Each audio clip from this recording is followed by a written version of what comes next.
Hello and welcome to Prototype and See, a brand new podcast for designers, engineers and innovators all about the product development journey. My name's James Murphy, co-founder of HLH, one of the world's leading manufacturers of prototypes and low-volume production parts. I've been in this industry for nearly 20 years, but I feel there's still a great deal about our customers that I don't yet understand. So, in Prototype and See, I'm going to be sitting down with some of the world's most innovative companies, talking to designers and engineers, all about the successes and failures, the ups and downs of bringing new products to market. Today, we're here with Victor Suturin. Welcome. My pleasure. Thanks for having me. Thank you very much for coming on. And you are the CEO and founder of Aliform, I believe.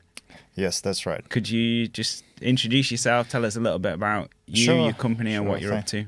So my name is Victor. I'm basically a biomedical scientist and entrepreneur. As of just over 3 years ago, I left academia and started a company. Our vision was to, I was always around this industry one way or another, and started as an investor actually in a medical device company when I was 18. So I've seen quite a bit of that, and when I finished my PhD and I lectured for a year, I decided to take it in and take the risk and go out there. So our company is specializing in surgical instruments for plastic, aesthetic, and reconstructive surgery. We're a US-Dutch company. Basically, we have a head entity in the US and our main operational R&D subsidiary in the Netherlands. And we followed quite a global journey. We actually started in Australia and moved it to Germany, but end up having basically US-Dutch corporate structure. Anyway, so we've been around. Okay. And now we're pushing things to market. From the sounds of it, you've been around as well. So you were an investor and you're now a founder. Yep. Did that experience of being an investor help you when you came to start your own company, do you think? Yeah, I think actually it did. And I was an investor in a company that didn't end up being successful. Yeah. And I have seriously thought a lot of things of what not to do. Definitely have been now very valuable for me because I try to learn from that experience. But yeah, for sure. Yeah. For sure. I mean, I think that's the case with most startups, isn't it? Like they fail, unfortunately. So in your experience, what are some of the reasons that they do and how have you avoided that? I think coming from academia, one of the easiest traps to fall into is to not address the product market fit really early. Yeah. Like a lot of fantastic research happens and funded by grants and in laboratories, and when out of there, often people try to find the product. Yeah. They're trying to make use of their research. They're trying to force it somewhere into the market. Correct. And often that is it's a trap. Yeah. That it can work, but sometimes I also think that having that early engagement with the end user, especially MedTech, is very difficult. It's also very easy to avoid that. Like talking to the actual physicians, talking to them on the procurement and reimbursement people, it's very difficult to do. And most startups, they avoid that till the very last moment. Yeah. So why do you think they do avoid that? Is it just because? I think it's just the way that when you go through the academic system, it's not something that's been enforced. It's a right thing to do early. Okay. Because that's not the currency, like the commercial success is not the currency in academia. Yeah. It's papers and grants, right? So if you go out there and mingle with an industry, it's not as common. It's some countries more common than others. Right. But often it's a very easy trap to fall in because you love your research, you love what you do. And I was one of those guys that loved my moonshot drug discovery project I was doing. Right? And I was trying to make it into a patentable thing. Okay. And it didn't work. Okay. And I spent a long time doing it, and I realized that I'm going to do it differently this time. Yeah. I'm going to start with the user, and I'm going to find out what exactly is the problem, how we're going to solve it from all angles. Yeah. And the conversation started from a surgeon. Right. Right. And went into research from there. Okay. Okay. MedTech must be very difficult to do that kind of patient-centric design. Just because of like the regulation and things that are involved. It's grueling. Yeah. And compared to, for example, non-MedTech startup, the biggest advantage a startup has is being able to iterate fast to get that's tested on the market, like a software, for example. Yeah. but it's sometimes impossible to do. Yeah, it must be, because like before you can test it, it needs to be certified as safe to. You got to put in years and hundreds of thousands of dollars, if not millions, into getting this thing verified, validated before we can touch a patient. Yeah. And then so how do you go around solving that? Yeah, that's a fantastic question. I think you cannot fully go around that. That's why MedTech startups are so, it's so hard to raise money as an early stage MedTech startup, because everyone knows, like, you might think you got it, but when a surgeon uses it, I'm like, oh, well, something's not working. Congratulations, you just spent your VC seed round. Yeah. Can you raise it again? Yeah. Probably not.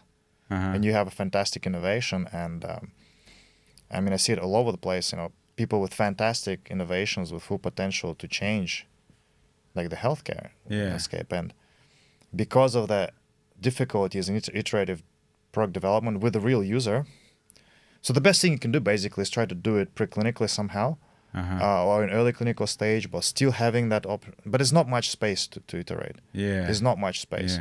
And often you see somebody didn't quite get it right. I mean, they became a little bit too expensive, or their ergonomics are off or something, and it's over. That's it. I think things buried under the ground, and Do you think, like, moving forwards, things like AR, augmented reality, and those kind of innovations will make testing and validating designs better, easier? That's a great question, actually. The difficult thing about biology is that it's very hard to simulate. Yeah.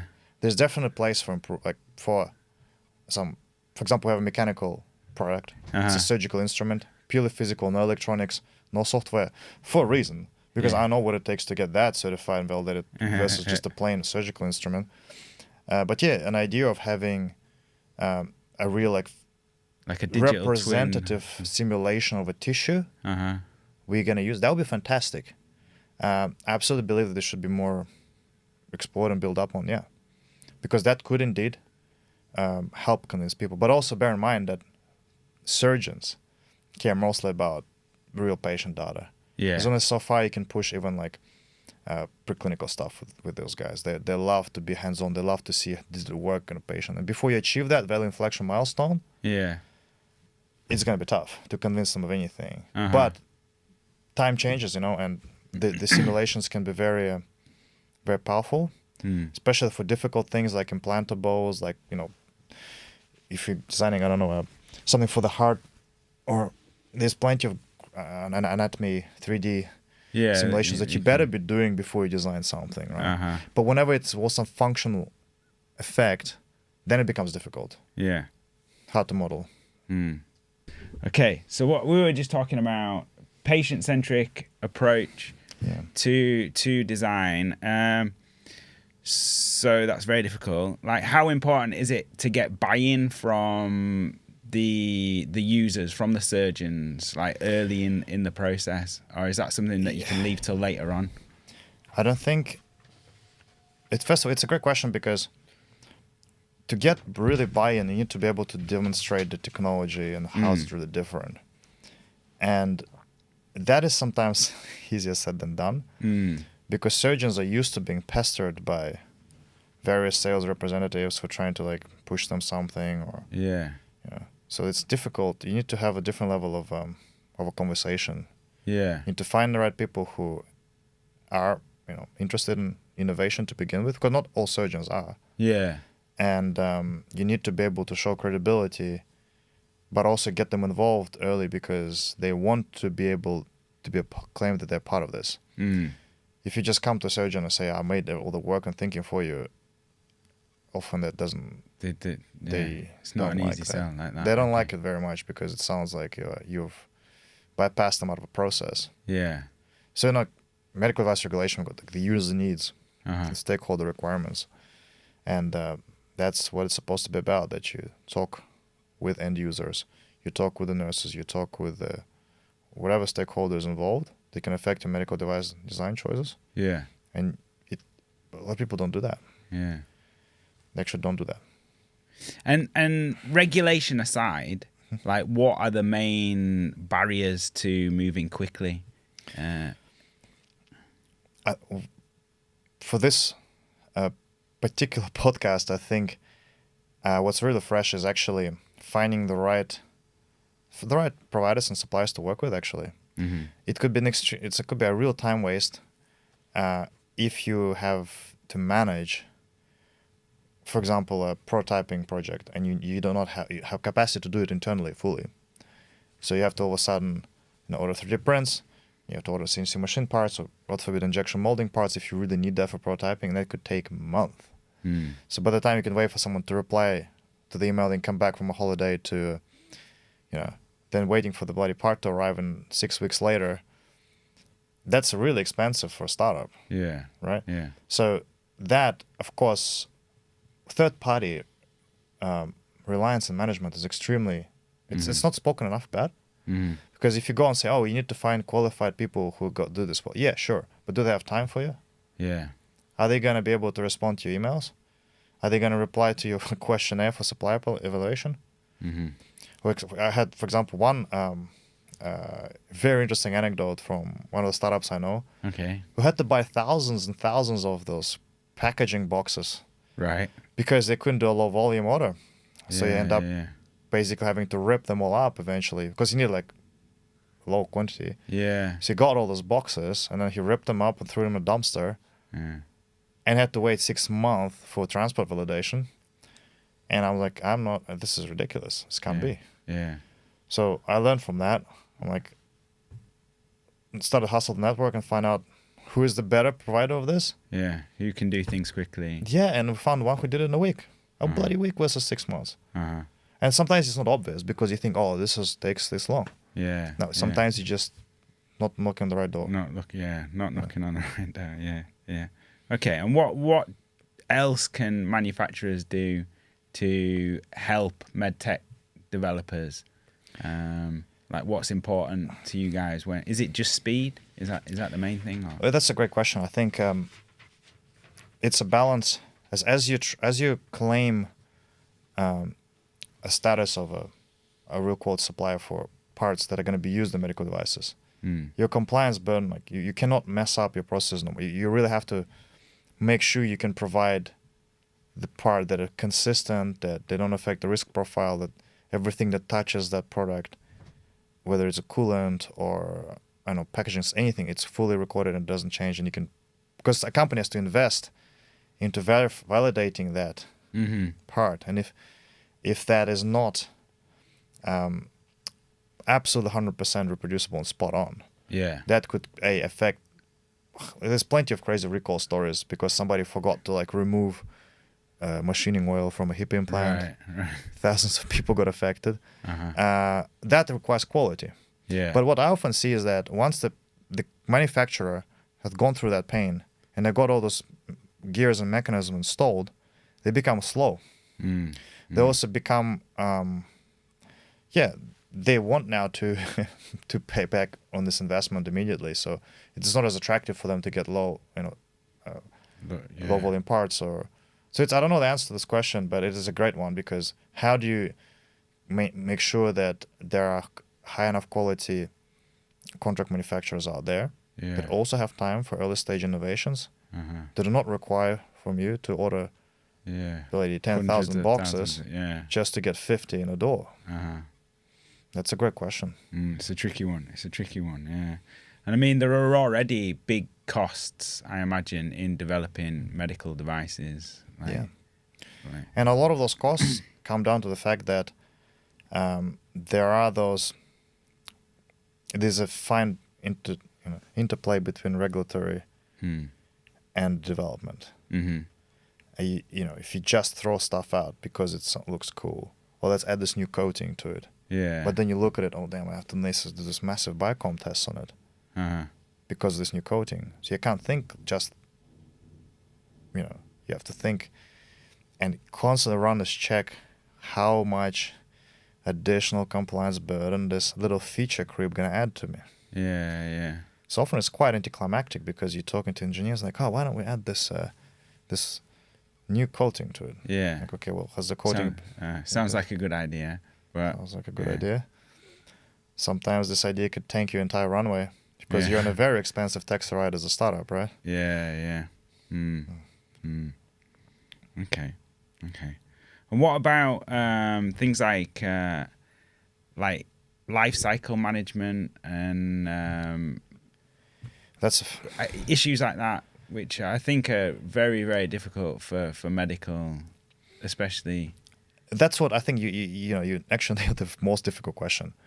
It is not like you can just sit there. Here's my start. I'm gonna spend 4 weeks ideating, 5 weeks planning, and then 3 months I'm gonna get my prototypes done, and in 8 months I'm gonna get like the whole thing, the technical file done.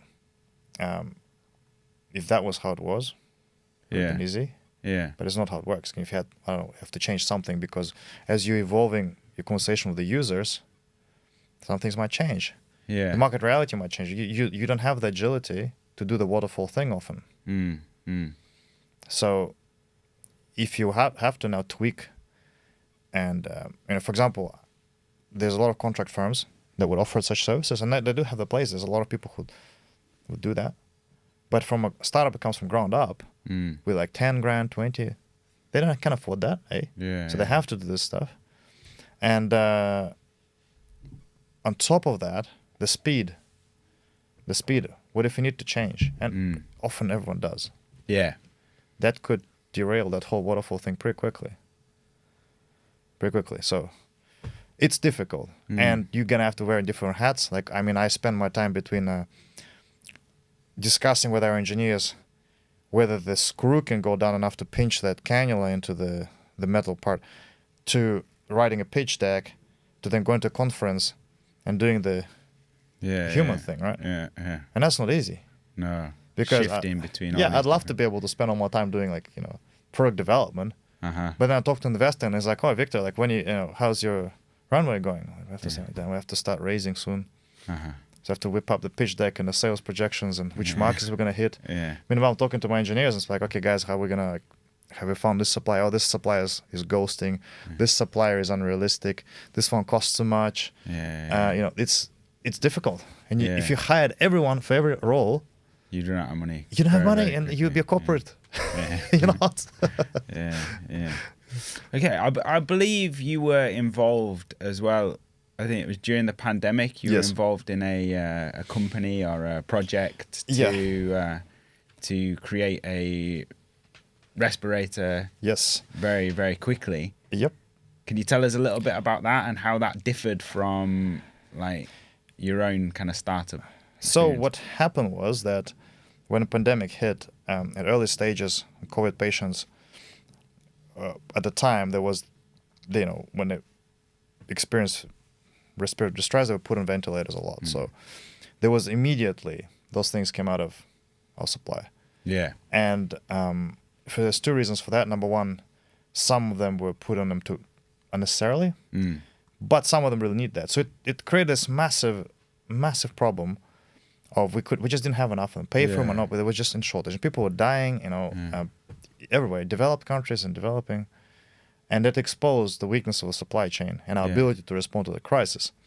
So at a time when we were still in the very early stages of Aliform, I got involved into, I cannot describe it better as like a decentralized non-profit project, which basically, like hundreds of others at a time, it started with trying to build a respirator. Then realized, okay, well, that's going to take us years. Yeah. And I thought, well, we don't need a respirator. We need a template to be able to help people build one if they need to. A starter kit of sort, like a first stepping stone. So they could, whether you're in Nigeria, whether you're in UK or in India, you can, okay, this is what this technology looks like. Okay. This most fundamental way. Yeah. If I threw some additional resources at that, I could conjure together a local production chain. I don't know. Start building my own. And that was an interesting idea, and we actually turned it into an educational kit. Right. For university students, because you'll be surprised that the medical devices are not very transparent. Like you I can imagine. I mean, there's a lot of investment, a lot of money has been spent, so people are quite precious over the IP and I mean, I cannot just go and rip open my device now for Aliform, like show the insides either. For the very reason. But that's a problem when you have critical care devices. And when everyone needs one. And there's like 3 companies who can make it. Who can make them, then that is a big problem. It was happened. People were dying, and it didn't go away, the reasons for that. It didn't go away. So we created a platform. It's still in development. We still need to spend much more time to perfect it. But the idea is basically to help people to start. Because this is a fundamental system. This is a mechanism, pneumatics. This is electronics. It's modular. Is it certified? No. But you can make it one, given there's a right business case and a supply chain around. Okay. That was the idea. Yeah. And what were you able to take from that experience and apply to your own business? Anything? By giving, you receive, and I've learned how to 3D print. I learned how to just get things done, creatively. I grew in confidence of everything from designing to prototyping. I was able to build my own prototyping lab in the Aliform after that. The power of sharing knowledge, the culture of that. You think it's an unreasonable thing to do to spend time on a non-profit project as a business person. But for me, it was extremely rewarding because I met great people. Some of them actually became investors in Aliform afterwards too. And I would not have been here with my company if I had not dabbled into that space, 100%. Okay, yeah. And how different was the kind of development process itself? When you not have to deal with regulatory, it's much more agile. Yeah. Here with Aliform we have to follow stringent design reviews and everything like that. So, and that's what really deters a lot of innovative types from this medical device grind, because you cannot just throw your weight around your ideas without. It's not as exciting. It doesn't hit the right sort of dopamine pathways on your brain as you're doing it. So for me, it was great because I could play and I could solve complex problems without looking over my shoulder about, oh damn, I forgot to update the matrix. But I see there's 90% of people don't want to do this stuff because of that. When they don't realize it, that's what is waiting for them. Yeah. When they're gonna start actually putting together something, and then they'd be like, oh damn, I'm out. Yeah. That's not easy. Okay. And your product for Aliform, it's cosmetic medicine, aesthetic medicine. So is it still subject to the same? Yeah. I mean, basically, it's a surgical instrument. Right. It's going to be used to help treat plastic surgeons treat cellulite. Yeah. Which is a very common aesthetic condition that affects up to 90% of adult women. Yeah. It also has other indications in reconstructive cases, after trauma and burns and stuff. Okay. But the main indication is aesthetic medicine. Right. But it is a medical device, it's a surgical instrument. So it's still treated in exactly the same way as anything it's a cannula with a handle with a special tip that basically you stretch the fibrous bands that form under the dimples of cellulite. So right now they cut them with a blade and that causes a bunch of bruising. Right. So you're walking around after surgery like you went to paintball grand championships, and that's not good. Plus, the surgery takes too long, so it's not as widely adopted, even though this is the best standard of care in terms of efficacy, but it's underutilized. Yeah. So we're solving this by making the surgery more forgiving on the circulation, by making it much faster, and therefore kind of, lowering the burden for the patient and increasing the interest of the surgical community as well. Right. Okay. And you've mentioned 3D printing a couple of times. Yeah. So you're a big fan of additive manufacturing. Yeah, sure. I mean, we have I got 4 FDM printers, 2 resin printers, and I'm seriously considering getting an SLS one, but I don't know what to do with all the powder. That's when it becomes difficult, right? But yeah, I would have saved hundreds of thousands of dollars on just what we're able to do, from everything from the device itself to tooling to various jigs, just being able to slap on a print, do it in 2 hours, quickly test the mechanism, and that's I don't know what I would do without it now. I don't know. Yeah. And I learned that from my non-profit work, because a bunch of young guys showed it to me, and I thought this was some amazing technology that only the most bespoke engineers can do. But then it took some time. I don't have this time now. The reason I'm working with guys for CNC, because I know the CNC is higher hurdle. I gotta like manage the coolant. The machine is gonna make a bunch of noise. So I don't have time no more for that. But I did for 3D printing. Pandemic put me in like a room, and I had to do it because there was nothing else to do. But this, like, I don't want to put an injection molding thing together by myself. Right? No. But 3D printing, super essential. Anyone should learn how to do that if they got the moment, how to design as well and how to 3D print. If you can do that as a startup, consider that a very wise investment. If you're doing anything hardware, like absolutely. Okay. And what other new technologies other than like 3D printing are kind of driving things in MedTech design at the minute? Okay, it's a great question. So we work with cannulas, right? So basically small tubing, right? Yeah. Right. Small tubing, thin wall tubing, 2 millimeter and below, that you introduce under the skin. So prototyping that is difficult. Micro machining that is difficult. Yeah. So I could say that wherever I see the advances in machining that's actually like nowhere near close to 3D printing is still to get. Like you got like really cheap CNCs, like engraving machines. Yeah. You got like super expensive stuff that's massive, like, and there's nothing in between yet. I'd say there's a lot of 3D printing stuff going on, but there's also some interesting things in I'd say molding, but that's kind of old. But do you know what? I think most of it actually is 3D printing right now still. Like I learned there's a company called Formlabs that now do 100% silicone 3D printing. Yeah. Have you heard about that? Yeah. They do quite a lot of they got a silicone materials. 3D print. Yeah. I've never tried it yet, but I'm really looking forward to it because that would be quite revolutionary if it works. I haven't tried yet. I mean, outside of 3D printing, do you find more traditional manufacturing methods are fast enough to keep up with the MedTech industry?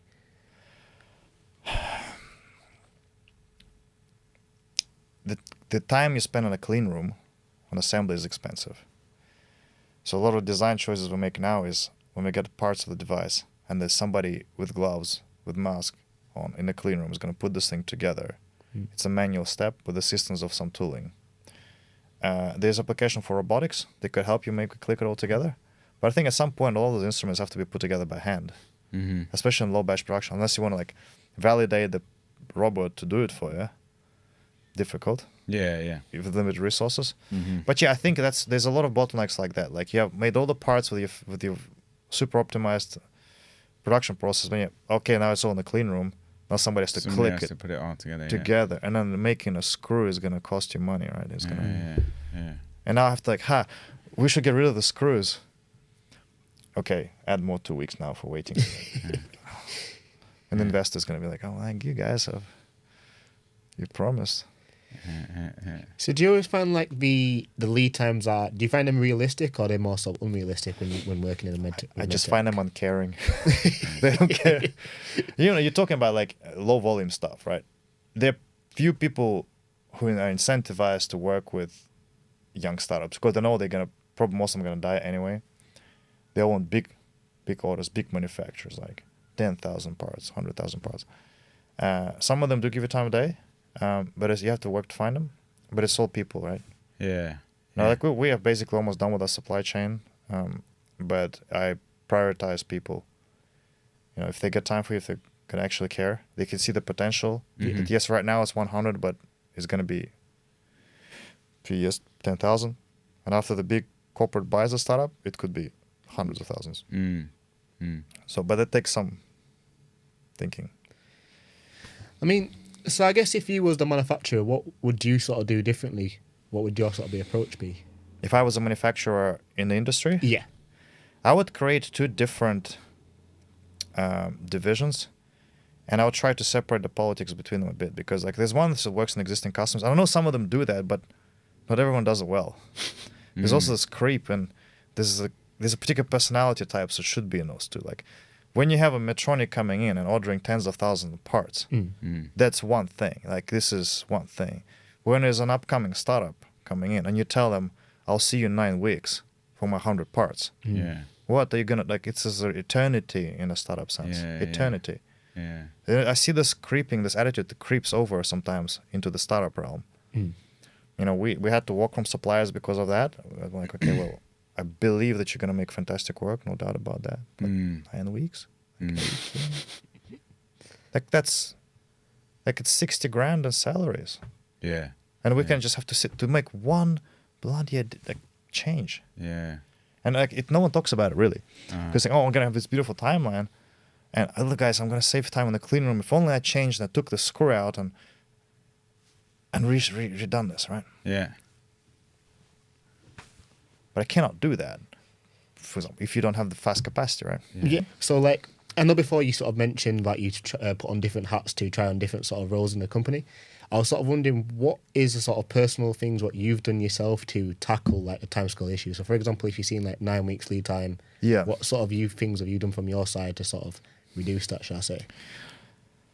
Fantastic, actually. This is more like a psychological coping thing, right? Like when I was forced out into like, first of all, I was born in Russia. I was 15. I moved to Australia, so I'm like a dual national. So I already experienced drastically changing my environment or something else. And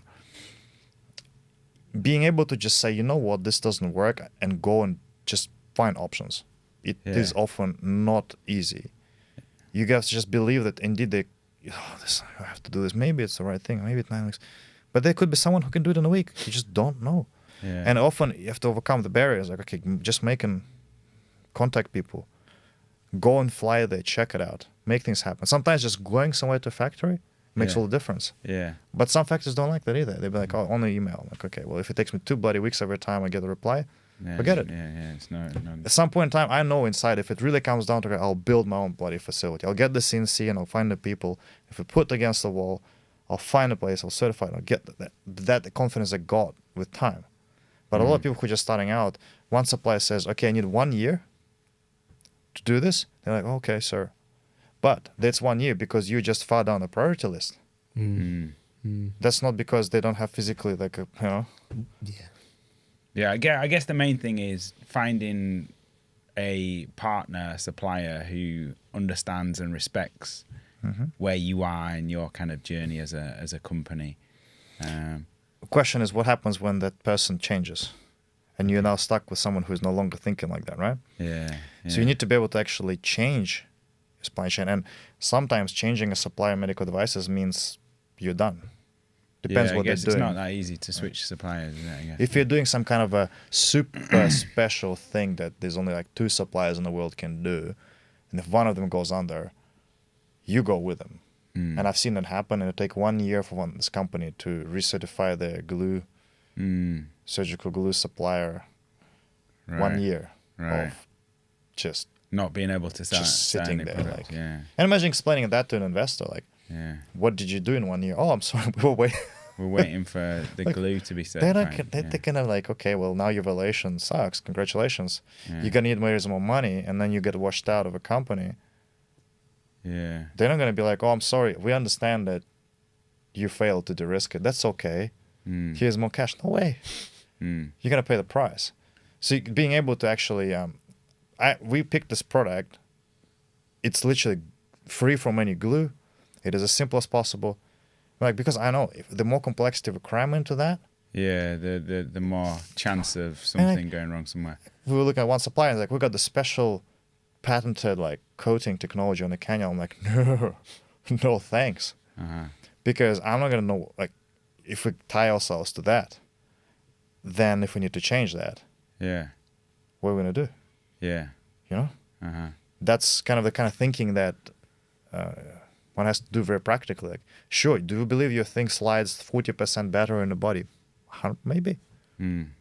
But so, like the kind of standard MedTech startup, like from inception to kind of exit, whatever, like what would you say people are looking at? Like 5 years, 10 years?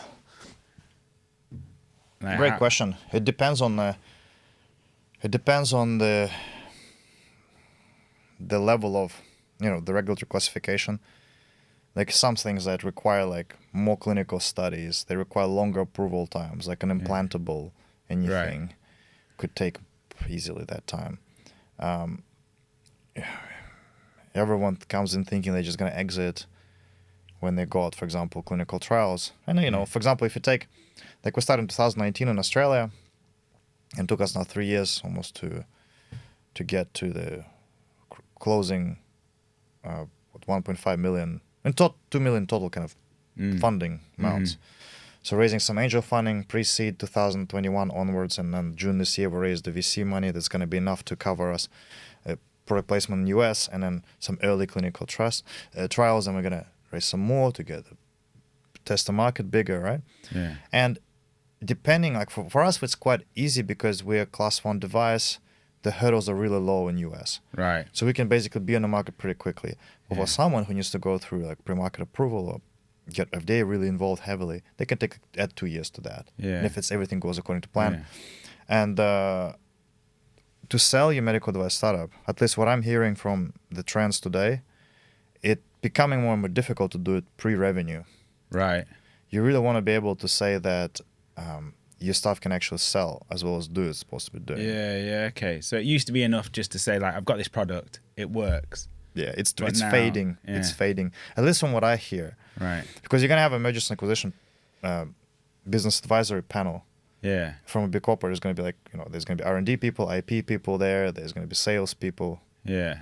And you want to empower the sales and marketing division to say, look, we have to buy this company because if we don't, they're going to have someone else. And they're going to go, and we're going to lose market share. But if you don't have the sale proof, really, they're going to say, okay, well, that's great data. Okay. The R&D is going to, we can do this better. And how important is the product in terms of that saleability? Like, how much does the product matter? How much is it to do with who's invested in the company, who's kind of on board with who's backing it? Yeah. I mean, I just came back from LSX Investival in London. It's a Series A companies. Everyone's got, you know, huge backing of. Everyone's got like top clinicians. Everyone's got top data, and they're raising like 10 million plus, right? Right. But everyone now got like the MIT, the Harvard, the Oxford, and the panel. Everybody's got that now. Everyone's got that, and everyone's solving something. Like, okay, we're solving obesity, we're doing cancer, we're doing this. All of a sudden, you're like, huh, that is now what is a differentiating factor? Everyone is having a miracle cure. Everyone is asking for huge money. Yeah. What is it? Who gets funding, right? Yeah. And then it becomes very, very interesting. Sometimes it's just relationships. Yeah. Who's actually going to be trusting in you guys? Yeah. They're going to look at everything, you know. And if the more money you raise, the more difficult it is to hit that mark. So the more you can achieve with less money, in terms of traction, the stronger your position will be. The ultimate leverage is: does it work clinically? Yeah. Do clinicians believe in it? And does it sell? Yeah. If you can get that, you will exit. And of course, an IP and everything else has to be there because otherwise. Yeah. But this is the main things, at least from what I understand, is that you need to be able to have clinicians, top clinicians, backing it. Backing it. They've used it. They like the product. Because the VC is going to go and talk to them and ask, what do you think? And they say, they're going to go, okay, well, you are the company number 99 this week. They contacted me, so I'm going to call next. Yeah. And that's absolutely brutal. Like, there's no, like, you could be in love with your invention all day, but if the physicians are not in love with it, if there's no sales potential, there's no market, the emergence of English people are not going to risk their careers and vouching yes for that. Yeah. Because they got family and kids too. They want to be able to, you know, claim some kind of a good glory and a good call. Yeah. And if they bought a wonderful innovation that is going to tank, that's not good. Nah. You know, it's. How much easier is it in the US, like, to sell these things? Is that an easy market for us? The US is the first market. Yeah. Second would be Brazil. Is that just Brazil. because it's the biggest, or is that because it's like one language? Yeah. Lots of plastic surgery clinics. Yeah. There's a lot of competition between them. Right. There's low price sensitivity. You know, there's consumer levers in that market there. There's many things that make it more likely for us to succeed. Yeah. Compared to Europe, where there's multiple regulations. The regular classification in Europe is higher because of the way the regulation is written. So US for us is the main market, right? Right. It's not easier ever. It's just different. It's just different, yeah. But the chances are higher to succeed there. Okay. Yeah, for And sure. I guess like once you've done that, then the UK and Europe after that. Yeah, I mean, we're debating like at some point, like once we get early clinical data and then more leverage to raise more money, we could maybe able to do it in parallel. Particularly UK has a very high standard of surgical training. Right. So it might be a smaller market, but if we can work with UK physicians, they could spread this technology much more on a reputational level, acceptance Yeah, okay. better. That would help the reputation of the company and absolutely. things like that. Okay. That's why I was here, yesterday with one of the surgeons here who was saying the same thing. Right. Okay. So, sorry, go on. No. I was just going to say, so in your experience, is it difficult to find a balance between innovation and compliance in regulations in medical devices? This should be talked about more, because it's this filter you have to constantly apply as you make design decisions throughout the process. And it's also like you have to know what it means to comply with what you just put into the design, whether it's an electronic component or software or like some kind of a new material that your friends in the Department of Material Science next door think you should put in there because it's cool and it should do all this great stuff. You should know what it means in terms of testing as you're making a decision, not when you're already finished and you're asking for the test, because that's too late. Yeah. And you don't get that knowledge without doing years of that to begin with. Yeah. So that's when you have to rely on difficult. consultants who cost a lot of money. Yeah. And you're going to have a consultant every time? We have one. We have one who is a very unique combination of PhD in mechanical engineering, 20 years of experience in consulting, but he loves working with this kind of stuff. He believes in it, right? So he's got the time. He enjoys developing a product. But it's very rare to find someone like that. But this is an absolute killer of most. Because you all of a sudden just get pam and you add it on, $20,000 on this test and $30,000 on that test. Yeah. You innovate without understanding the kind of implications of What of shackles you're doing. did you put yourself in? Yeah. Because that's what you think in science. Let's do this method. Let's make it cool. Let's make it exciting, publishable, breakthrough. And you added all that. Yeah. And if in one hand you didn't calculate what it means in produce, what risks that brings, because the regulations aren't going to tell you how to check your economic constraints and time constraints. It's going to demand extreme accountability on safety and performance and traceability, but it's not going to say, hey, by the way, you should also check, can you actually make it to begin with? They don't care. If you don't make it, there's no safety problem. You're not on the market, there's no safety problem. It's just not there. You're just in the grave, And how do sort of regulations impact the type of manufacturing processes that can be used to produce MedTech products? So, Wow, that's a good one. Let me just take a drink for a sec. So I guess, are there any sort of processes that are particularly useful? Are there some that are not useful? What would you... Well, 3D printing, for example, right? If you were just to take any old 3D printing material and your filament and put it in a situation where it could be in contact with the patient, you're going to have to evaluate what is the impact of that. Is it intact skin, compromised skin? Is it implantable? And if it's touching basically anything that's biocompatibility starts to matter, you have to prove, like say that filament you bought from this whatever, or the resin you got, you have to now say, okay, is that thing biocompatible itself? Everything it ever touched? For example, a very common contaminant of SLS printing is powder, right? So if you now want to SLS print a bunch of implants, you're going to have to make sure you got that powder off. That costs time and money, and you can't make it up.